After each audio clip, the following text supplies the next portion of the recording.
Oliver had been enjoying his new life on the island of Sodor for many years. He is very grateful that Douglas rescued him from certain doom, and Sir Topham Hatt gave him a new chance of life. He does sometimes wish, however, that he could do what Douglas did, just so he could show his gratitude. But he didn't know how.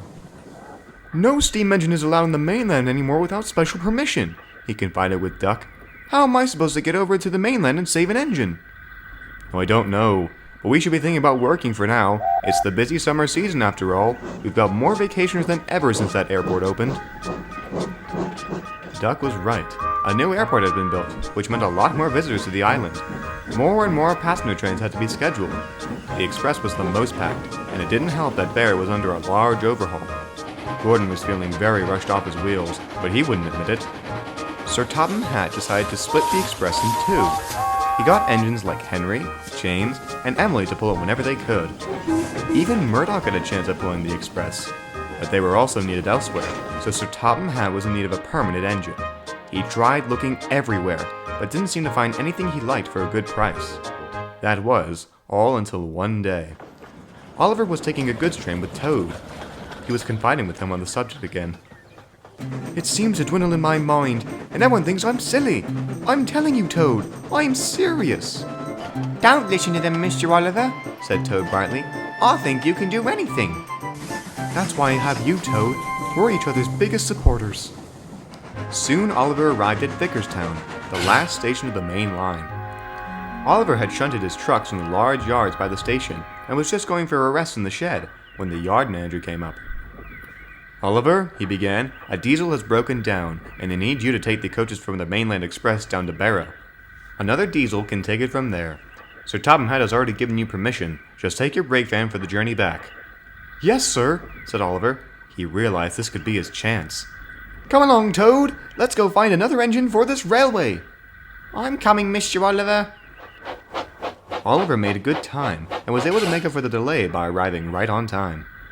Oliver then went to the yards to go and check for another engine. This was the yards where Douglas found him.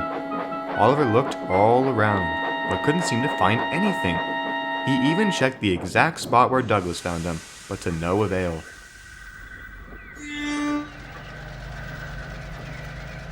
Oliver was just going to give up hope when...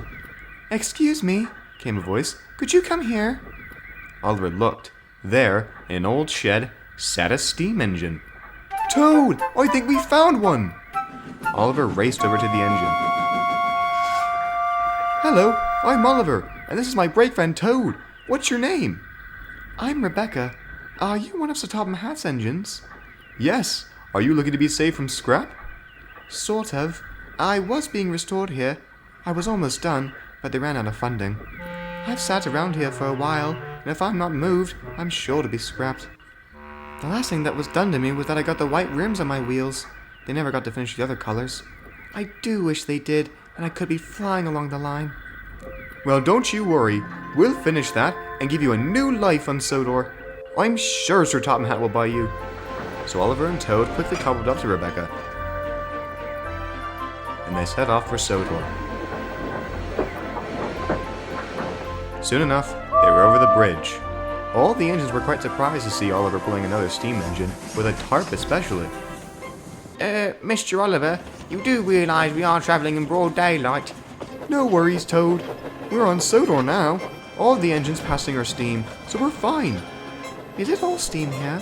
asked Rebecca. "No, Miss Rebecca," replied Toad. "We have some diesels here." "Will they try to hurt me?" "Certainly not," said Oliver. "If they were to put a buffer on you, me and many others would put them in their place." "You wouldn't do that to Mr. Boko, or Mr. Bear, or Miss Daisy, would you?" Oh, you two are funny," laughed Rebecca. Soon enough, they arrived at the workstation, and Oliver put Rebecca in the workshop. "You stay here, Rebecca," said Oliver quietly. "Me and Toad will tell Sir Topham Hatt." "No need to whisper, Mr. Oliver," cried Toad. "He's right there." "Indeed," came another reply. "Oliver, what are you playing at? I would have preferred to know that you were taking more cargo back home."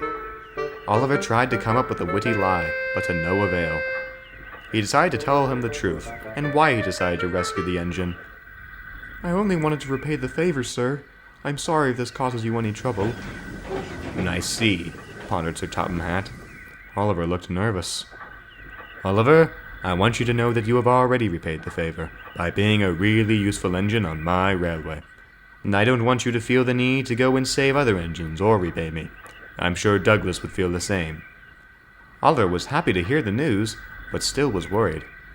Then, what will happen to her, sir? Well, I haven't had a good look at this engine yet, but we shall see. Just then, a workman ran up. Excuse me, sir, he said, but this engine that just came in is in almost perfect condition. Just a cleanup and a new coat of paint, it will work wonders. Is it a Pacific? Yes, sir. Sir Topham Hatt smiled. What is your name? Rebecca, sir. Well, Rebecca, I shall contact your owners and purchase you. You're just what we need for the express. He motioned to the workman. Begin work on this engine immediately. Yes, sir.